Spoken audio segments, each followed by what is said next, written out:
யாருக்கு என்ன பிரச்சனை, நான் ஏதாவது உங்களுக்கு ஹெல்ப் பண்ண முடியுமா, இந்த மனநிலையிலே இருக்கிறதா ராஜ்யம். ஆமென்.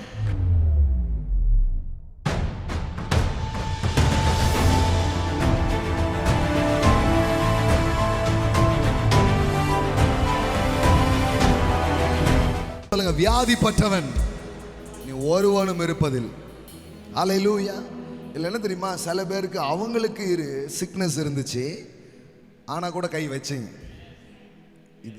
இதுதான் ரகசியமே. யோபுக்கு சிறையிருப்பு இருந்துச்சு, ஆனால் அவன் சிநேகிதனுக்காக ஜெபிச்சான். கர்த்தர் அவன் சிறையிருப்பை மாத்திட்டார், இவன் சிறையிருப்பை மாத்திட்டார். ஆமென். அதனால தான் சண்டே சர்வீஸ், சபைன்றது உலகம் கிடையாது. உலகம் வெறும் ஆதாயத்தை பற்றி மட்டுமே மைண்டில் இருக்கும்.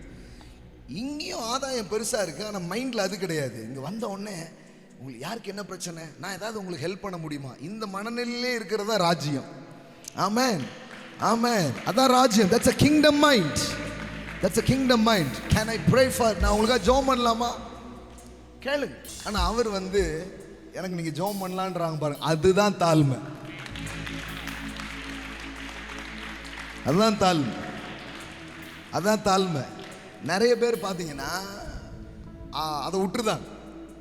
நீங்கள் உதவவும் உதவி பெறவும் கடவுள் உங்களை அழைத்திருக்கிறார். ஆமென். அதனால் ஒன்று பண்ணுங்க. ஒன்று, எனக்காக நீங்கள் யாராவது ஜெபம் பண்ணலான்னு உங்களை கேட்குறது ஒரு தாழ்மை.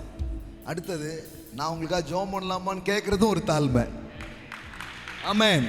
Let's practice on today's. Amen. வெறும் வியாதிக்காக மட்டும் இல்லை, ஏதாவது ஒரு பிரச்சனையை கேட்டாங்கன்னா உடனே அவங்க கையை பிடிச்சி அவங்கள்ட்ட, ஆண்டவர் அறிந்தவங்களோ அறியாதவங்களோ, சபைக்கு வர்றவங்களோ வராதவங்களோ, can you pray? Amen.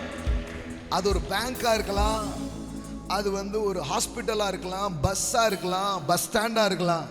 Break the shame. Pavul சொல்லுகிறார், சுவிசேஷத்தை குறித்து நான் வெட்கப்படேன். இன்னைக்கு அந்த ஷேமை நான் உடைக்கிறேன். I break the shame. நீங்க உங்களை பாதுகாக்காதீங்க, அவர் உங்களை பாதுகாப்பார். நாம என்ன நினைக்கிறோம், என்ன நினைச்சிருவானோ, நம்ம டிக்னிட்டி, கௌரவம்னு என் கௌரவத்தையன்ற மாதிரி நம்ம வாழ்க்கையெல்லாம் வேற மாதிரி. அதெல்லாம் தூக்கி குப்பையில் போடுங்க, எல்லாம் தேவையில்லை. Can you pray? நான் உங்களுக்காக ஜெபம் பண்ணலாமா கேளுங்க. எங்கேயோ மக்கள் பிரச்சனையில் நீ உட்கார்ந்துட்டு இருக்கிறாங்க, தேவையில் உட்கார்ந்துட்டு இருக்கிறாங்க. ஆமென். ஹாஸ்பிட்டலில் உட்காந்துருக்கு, நீங்களும் ஏதோ ஒரு சிகிச்சைக்காக போயிருந்தா கூட கேளுங்க, தப்பு கிடையாது. அவங்களுக்கு ஜெபிக்கிற நேரமே உங்களுக்கும் அற்புதம் நடக்கும். ஆமென். ஆமென்.